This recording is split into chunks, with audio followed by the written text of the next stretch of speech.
sempre viva com vocês. Bom dia.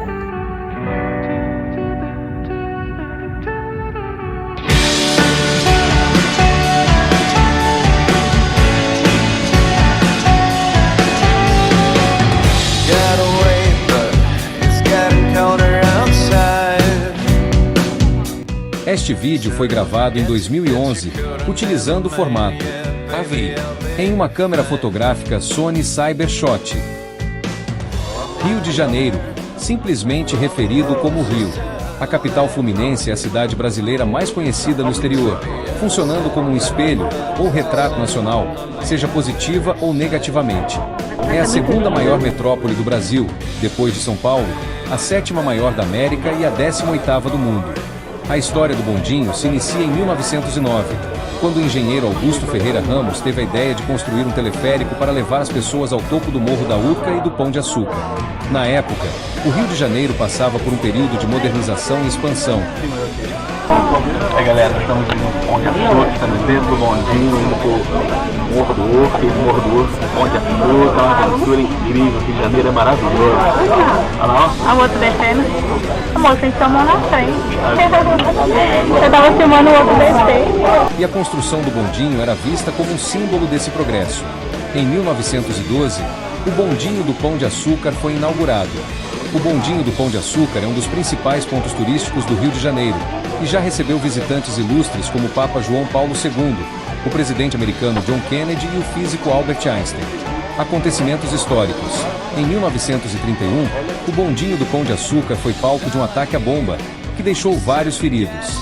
Em 1965, o bondinho do Pão de Açúcar foi cenário de um sequestro, em que um grupo de criminosos manteve reféns os passageiros do teleférico. Com 220 metros de altitude, o Morro da Urca é um dos morros que compõem o Pão de Açúcar. O acesso ao seu topo é dado por dois meios, pelo bondinho do Pão de Açúcar ou por uma trilha. Entretanto, os praticantes de montanhismo podem realizar escalada na face do morro. Junto com o Morro do Pão de Açúcar, há mais de 150 vias de escalada. A origem do nome Urca. Alguns relatos históricos dizem que o nome Urca está ligado à história naval portuguesa. Isso porque faz referência a uma embarcação muito utilizada pelos portugueses em jornadas pelo oceano, típica do século XVI. Acredita-se que nessa época um desses barcos, chamado Urca de Lima, teria ancorado na Baía de Guanabara, que hoje rodeia o bairro. Com o passar dos anos, a memória daquele navio que simbolizava o descobrimento de novas terras foi eternizada ao batizar o bairro. E atualmente a Urca não representa apenas um bairro, mas uma parte da história marítima do Brasil. Os morros do Pão de Açúcar, Urca, Cara de Cão e Babilônia formam o esporão sul da Barra da Baía de Guanabara, sendo um dos mais característicos e marcantes elementos da paisagem carioca. A pedra que chamamos de Pão de Açúcar fica a oeste da entrada da Baía de Guanabara. Existem algumas histórias sobre a origem desse nome Pão de Açúcar. Algumas dizem que esse nome é por conta do formato que o açúcar fazia ao ser derramado em potes, formando pequenos cumes, como o morro. Já a história mais conhecida diz respeito à produção de açúcar no Brasil, entre os séculos XVI e XVII. Nessa época, a cana-de-açúcar passava por um longo processo antes de ser enviada para a Europa. Esse processo terminava com os blocos de açúcar prontos para serem exportados, e que eram transportados em recipientes de barro. Acontece que esses potes de barro onde ia o açúcar tinham um formato muito parecido com o pão, e como estavam cheios de açúcar, foram chamados de Pão de Açúcar. Por outro lado, o Morro do Rio de Janeiro também se parecia com esse recipiente, além da cidade ser o principal porto de onde partia o açúcar, rumo à Europa. Por isso, o nome Pão de Açúcar desde então. E é muito similar aos cones que eram utilizados no transporte de açúcar para a Europa da época. Com uma altura de 396 metros, essa montanha rochosa oferece vistas panorâmicas deslumbrantes da cidade. É cercado por uma vegetação típica do clima tropical, que abriga espécies nativas raras. Além disso, a montanha também é palco de lendas, como a figura de São Pedro abraçando a pedra do Pão de Açúcar, que representa a igreja. Existe uma caverna na encosta do Morro Pão de Açúcar que pode ser acessada pelo mar, indo de barco, ou mesmo a pé, se você se aventurar pelas rochas. Essa caverna foi formada por uma falha na rocha há milhões de anos, e em 1930 morou por lá o português Eduardo de Almeida, que pescava por ali. O Guardião da Pedra. Muitas pessoas acreditam ver um homem na pedra do Morro do Pão de Açúcar. É preciso estar na Praia Vermelha para ver a tal figura. Chamado de Guardião da Pedra, algumas pessoas também acreditam que é São Pedro abraçando a pedra. Isso porque a cabeça da figura estaria usando um solidel, peça que compõe a vestimenta de bispos. Com freio. O Ibis. Outra lenda diz que, às 11 horas, é possível ver a forma de um pássaro na cavidade da pedra, conhecido como Ibis do Pão de Açúcar. Isto porque, na mitologia egípcia, Ibis é um pássaro sagrado, representado aos pés de um gigante deitado. Como essa silhueta se forma do outro lado da montanha de onde se vê o sacerdote, algumas pessoas acreditam que a figura do Guardião da Pedra seria, na verdade, o deus egípcio Toto, e a figura em sua cabeça seria o famoso capacete utilizado pelos deuses em suas representações. Ao invés de estar abraçando a pedra, o deus egípcio estaria alimentando o pássaro Ibis que está do outro lado da pedra. O gigante adormecido. Por fim, e talvez a lenda mais conhecida, está a figura do gigante adormecido, que já foi até tema de comercial de marcas internacionais. Essa figura seria formada pelo relevo dos morros do Rio de Janeiro, se visto do mar. Assim, a Pedra da Gávea seria o queixo, o tronco seria o maciço da Tijuca e o Pão de Açúcar formaria o pé. O passeio na trilha do Costão do Pão de Açúcar, uma maravilhosa escalada até o topo do Pão de Açúcar, a 396 metros de altura. A Urca, bairro onde o Pão de Açúcar está localizado, é também considerado o paraíso da escalada e o maior centro de escalada urbana do mundo. A caminhada dura aproximadamente 3 horas de ida. O passeio, além de desafiador, é muito interessante no ponto de vista histórico-cultural. Em 1817, a montanhista inglesa Henrietta Carstairs, de 39 anos, tornou-se a primeira pessoa a escalar o Costão do Pão de Açúcar. Um dos moradores locais é o sagui de tufos brancos. Estes micos são originários da Mata Atlântica do Nordeste, mas foram introduzidos no Sudeste, certamente através da venda ilegal de animais de estimação. Depois de soltos nas matas, eles se adaptaram perfeitamente ao clima do Rio de Janeiro e também à farta comida oferecida pelos turistas. O início da trilha do Morro da Urca, a primeira subida, com muito barro, dá a impressão que o caminho pode ser penoso e escorregadio. Mas logo os degraus preparados com troncos de árvores organizam o trajeto. A trilha para o Morro do Pão de Açúcar é uma experiência única que oferece contato com a natureza e vistas panorâmicas da cidade. Existem diferentes trilhas com níveis de dificuldade variados, algumas mais íngremes e outras mais tranquilas, com trechos de mata fechada e outros mais expostos. Após a chegada ao cume, apreciaremos uma vista esplendorosa de um dos cartões postais mais bonitos do Rio de Janeiro. Um passeio de encher os olhos, com paisagens só vistas pelos aventureiros que seguem por este caminho.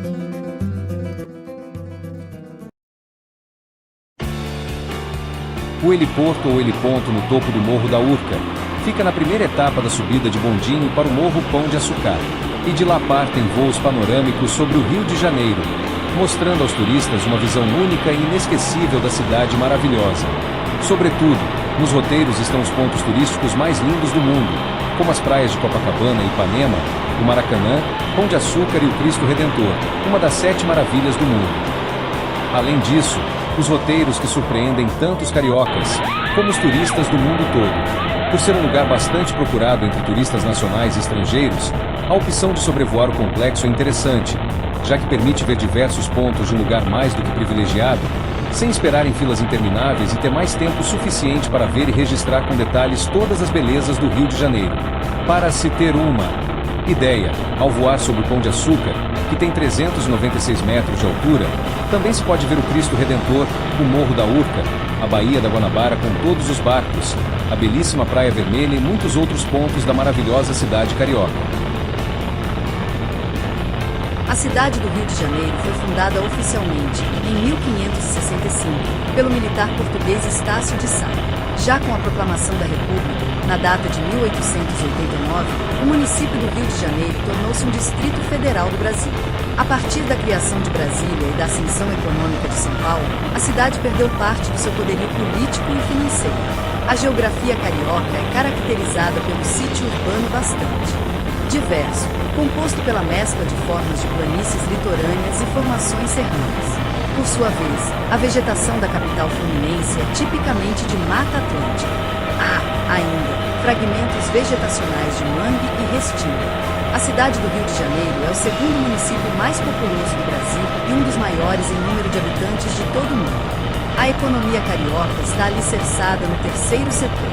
Destacam-se a área de serviços, o comércio diversificado e o turismo. O município do Rio de Janeiro está dividido em 163 bairros, agrupados em 33 regiões administrativas e 7 subprefeituras. O Carnaval e o Réveillon são as principais festas realizadas na cidade do Rio de Janeiro e atraem uma multidão de turistas. O Corcovado é um dos morros da cidade do Rio de Janeiro, célebre no Brasil e no mundo pela sua estátua do Cristo Redentor de 38 metros de altura.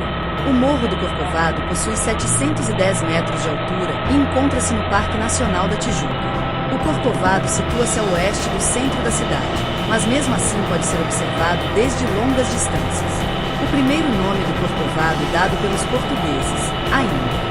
No século XVI, mais precisamente pelo navegador italiano Américo Vespúcio, era pináculo da tentação, em alusão à passagem bíblica da tentação final de Cristo, onde o diabo leva Jesus para um lugar muito alto, que o apóstolo Mateus, evangelista, explicitamente identifica como sendo um monte muito alto, de onde todos os reinos do mundo podiam ser vistos e o diabo oferecia riquezas a Cristo.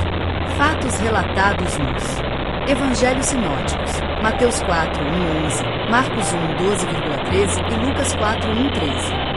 Entretanto, no século seguinte, o morro recebeu o nome de Corcovado em virtude ao seu formato curvo do morro, que lembra uma corcunda ou corcova. Nome este popularizado até os dias atuais. O Cristo Redentor é um dos principais símbolos do país e oferece uma privilegiada vista panorâmica da cidade do Rio de Janeiro. Em 2003 foram concluídas as obras de instalação de elevadores e escadas rolantes no local.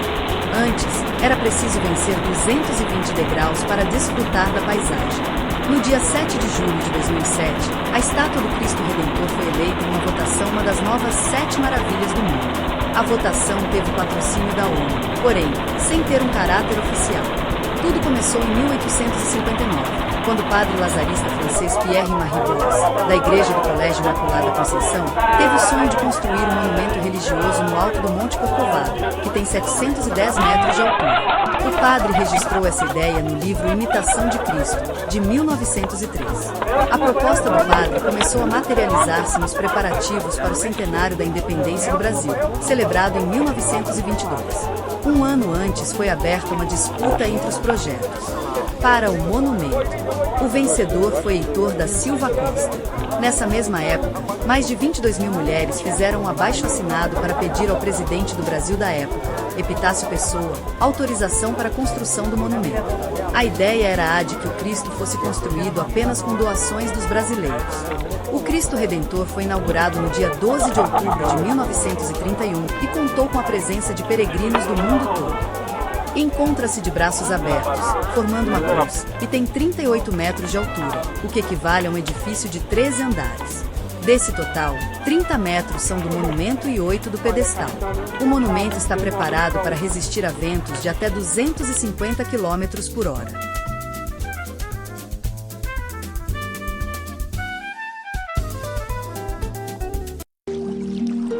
O bairro mais famoso do Brasil é repleto de histórias, cheio de atrações e um dos destinos dos sonhos de turistas de todo o mundo. O bairro, com sua belíssima praia em formato meia-lua e águas cor esmeralda, é um dos cartões postais da cidade do Rio de Janeiro. Um reflexo da capital, é um lugar animado, alto astral, com pessoas felizes e bonitas. Mesmo quem nunca o visitou, o conhece. Afinal, foi palco de novelas, filmes e até de momentos mundialmente importantes como as Olimpíadas do Rio de Janeiro de 2016. O nome Copacabana tem origem no século XVII com a chegada de comerciantes de prata bolivianos e peruanos à região. Quando chegaram ao país, os imigrantes trouxeram consigo uma imagem de Nossa Senhora de Copacabana, que foi depositada no interior de uma capela erguida sobre um rochedo. Mas existem várias hipóteses etimológicas para o nome Copacabana. A primeira alega que o termo teria vindo da língua Quichua, falado no antigo Império Inca, significando lugar luminoso, praia azul ou mirante do azul. Outras fontes apontam o termo como originário da língua aimara falada na Bolívia, significando vista do lago, Cota Cauana. Nesse país, Copacabana é o nome dado na cidade situada às margens do lago Titicaca, fundada sobre um antigo local de culto inca. Existem relatos de que, nesse local, antes da chegada dos colonizadores espanhóis, ocorria o culto a uma divindade, chamada Copacabana, que protegeria o casamento e a fertilidade das mulheres. Inicialmente, a praia e toda a região à sua volta tinham o nome tupi de Sacopenapã, que significa o barulho e o bater de asas dos socós.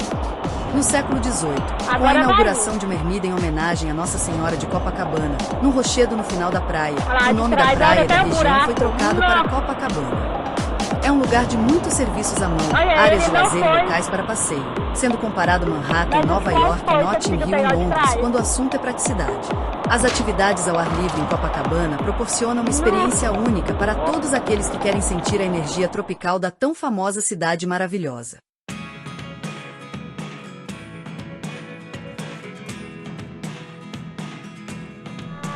Bela cidade colonial, considerada Patrimônio Histórico Nacional e, desde 2019, também Patrimônio Misto da Humanidade pela Unesco, preserva até hoje seus inúmeros encantos naturais, culturais e arquitetônicos. Passear pelo centro histórico de Paraty é entrar em outra época, onde o caminhar é vagaroso devido às pedras pés de moleque de suas ruas, as construções de seus casarões e igrejas traduzem um estilo de época e os misteriosos símbolos maçônicos que enfeitam as suas paredes nos. O passeio de escuna em Paraty é um dos roteiros mais bonitos para conhecer a Baía de Paraty com suas praias e ilhas paradisíacas. As escunas saem diariamente do cais de Paraty e fazem 4 paradas em locais de rara beleza em lugares mágicos e incríveis em um mar cristalino ideal para mergulho em suas águas mornas, nas praias da Costa Verde, nadar, mergulhar com snorkel e se apaixonar pela vibrante vida marinha da região. O roteiro incluiu 4 paradas, com duração média de 40 minutos em cada parada. Na Ilha Comprida, a parada é para mergulho no mar para o pessoal mergulhar e ver os peixes. O barco disponibiliza botes para ir até a Praia da Lula, mas também é possível ir nadando, num trecho de 100 metros. Depois uma nova parada na Ilha da Pescaria, que na verdade é bem pertinho e foi uma parada apenas para o almoço. A última parada, a Praia Vermelha. A praia é tão linda quanto a Praia da Lula, com o diferencial de ser mais extensa e ter até um restaurante em frente à praia. Há também uma pedra alta, onde há uma escada e a transformaram num mirante. A Ilha Comprida em Paraty é um verdadeiro paraíso que merece ser explorado. Com águas verdes e cristalinas, a Ilha Comprida em Paraty está entre as paradas mais populares dos barcos que partem de Paraty com turistas. A Ilha Comprida é um sonho para os visitantes que curtem mergulhar cercados pela riqueza da vida marinha. Paraty uma história e lindas paisagens naturais de tirar o fôlego. O melhor de tudo, a cidade está em uma das mais lindas baías do país.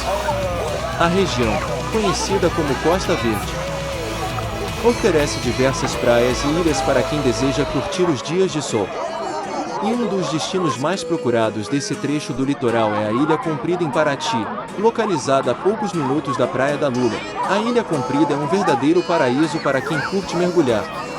Banhada pelas águas do Atlântico, a ilha é parte do município de Paraty, uma região que preserva não apenas a herança cultural, mas também oferece uma variedade de atividades para todos os gostos. Como é que é, amor? A Ilha Comprida em Paraty está entre as paradas mais procuradas dos passeios de escuna. A ilha não possui praia e não tem faixa de areia, mas sim uma enorme piscina natural repleta de corais e peixinhos. A água é calma e transparente, o que torna o mergulho ainda mais gostoso, favorecendo a visualização da vida marinha. É imprescindível levar sua máscara de mergulho para flutuar entre os peixes e aproveitar um passeio completo. A Ilha da Pescaria é localizada entre as praias da Lula e Vermelha. A Ilha da Pescaria é um dos destinos mais disputados nos passeios de barco em Paraty. O local recebeu este nome devido ao fato de que o local é muito procurado pela pesca subaquática, no qual pela boa visibilidade, a ilha é frequentada pela parte do dia ou à noite. A ilha fica apinhada de barcos, que chegam a fazer filas para que os passageiros possam se refrescar em suas águas. O local é ponto de parada para mergulhos. Durante os muitos passeios de barco em Paraty, que com sua orla rochosa e proximidade com uma canal de águas límpidas é ideal à prática da flutuação devido à quantidade de espécies que ficam no entorno, o acesso à ilha é restrito. A mesma é uma concessão particular cujo proprietário possui uma casa de veraneio, mas como já foi dito seu entorno é um dos mais visitados da Bahia.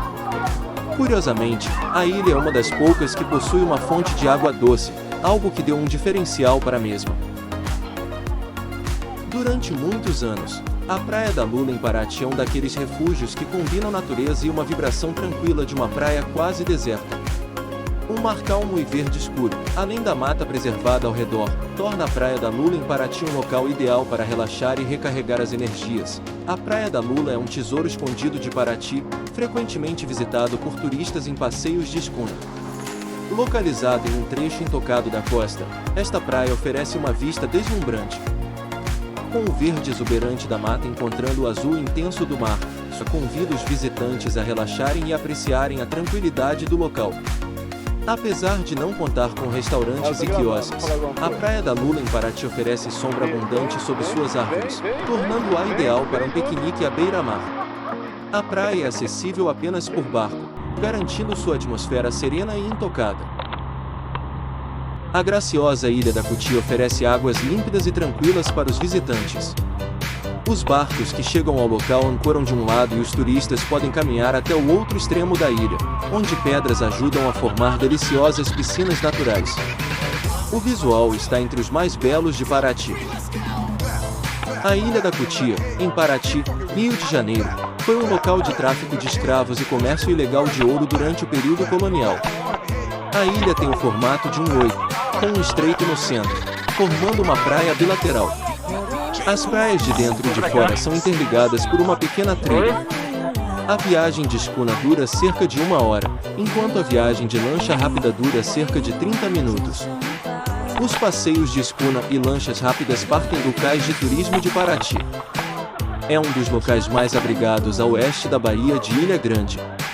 Um lugar especial entre montanhas e cercado de um espelho d'água magnífico, este lugar mágico oferece águas límpidas e tranquilas para os visitantes. Cercada por uma diversidade de peixes e estrelas do mar, este lugar se torna único e especial para um momento de tranquilidade. A ilha também é coberta por espécies nobres da Mata Atlântica, jacarandá, aroeira, guapuruvu, peroba, cedro e canela e povoada por capivaras, gambás, cutias, tatus e lagartos e vários tipos de aves, sabiás, tiês, trinca-ferros, maritacas e martim-pescadores. É um dos lugares mais seguros e abrigados da região. Considerado o melhor ponto de ancoragem e pernoite para embarcações, as noites limpas e estreladas do inverno na Ilha da Cutia são especiais para observação do céu, porque neste cantinho não há grande influência de luzes artificiais para ofuscar o brilho dos astros e constelações que podem ser perfeitamente visualizadas pelos barcos ancorados.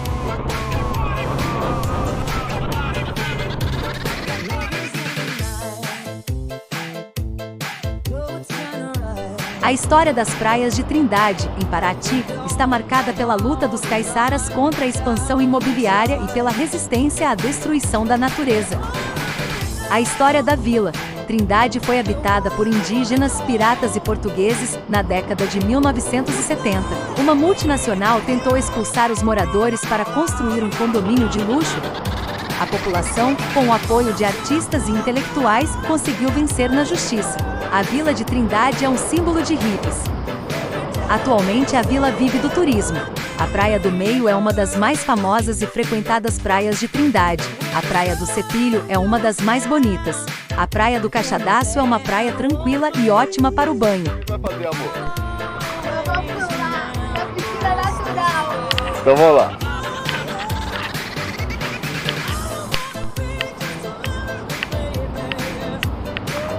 Essa pedra é muito alta? É muito alta essa pedra? Então vamos lá. Desafios atuais. Trindade enfrenta o desafio de crescer e se estruturar preservando a natureza. A vila continua a enfrentar conflitos com empresas que buscam interesses próprios.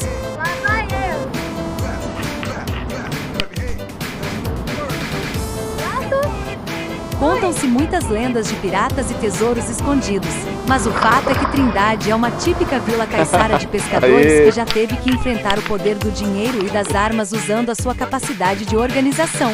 Sua população hoje se compõe de caiçaras, moradores tradicionais da região, de alguns estrangeiros que se encantaram com a beleza local e de pessoas que optaram por viver próximo à natureza, de forma simples e tranquila, longe do estresse das grandes cidades. Para saber mais, assista também o filme Trindadeiros, 30 anos depois, de Davi Paiva e Silvio Delfim. O documentário produzido pelos jornalistas Davi Paiva e Silvio Delfim tem duração de 90 minutos e vem se destacando por ser o mais completo registro documental da luta pelos direitos das populações tradicionais, conhecida internacionalmente na época por toda a imprensa. Eu tô filmando. Tô.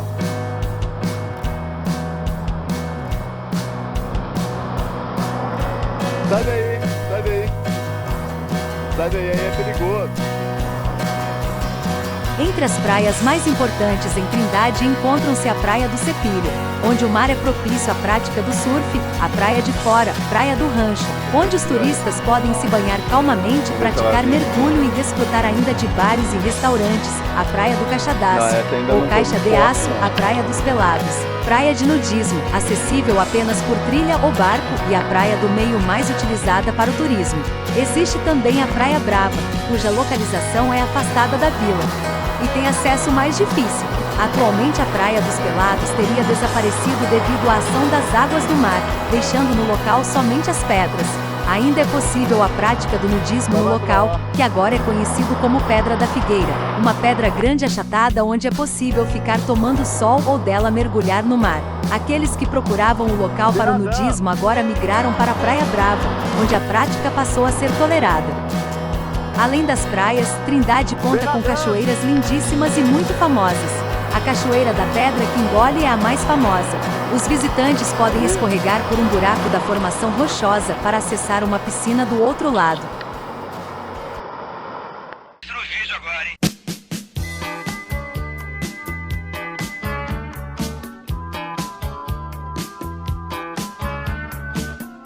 Gravando. Estamos aqui, piscina natural, Trindade, da Praia do Cachá.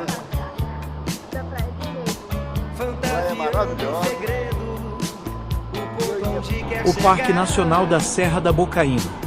Entre o litoral fluminense e o Vale do Paraíba, o caminho foi aberto ao longo do tempo por indígenas e tropeiros, e é uma que região guarda os vestígios dessas andanças nesta faixa de Mata Atlântica da Serra do Mar. Assim, a história local se confunde com a história do Brasil, onde a região foi sendo explorada pela caça, depois pela busca do ouro e suas trilhas para chegar ao mar.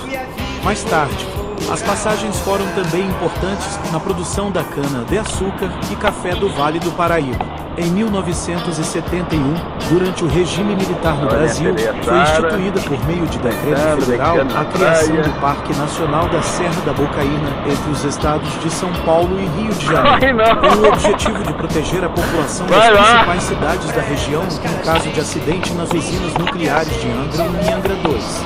A história da área faz parte da colonização do Brasil, junto da Mata Atlântica.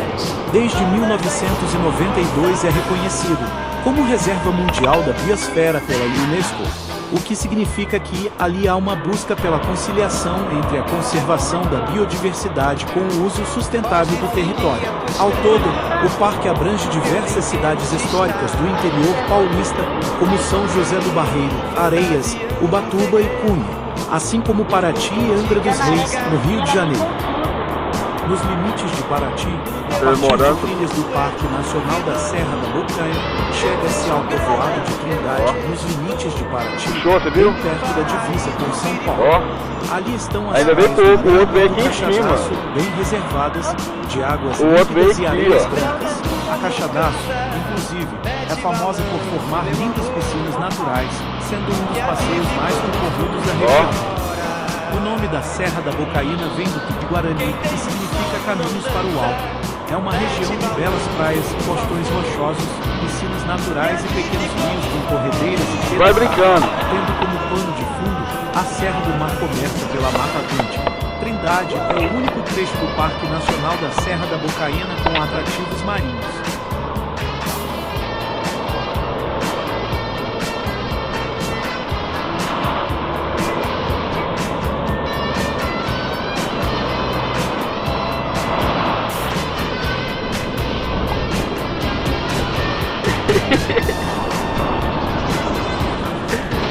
Deve ser.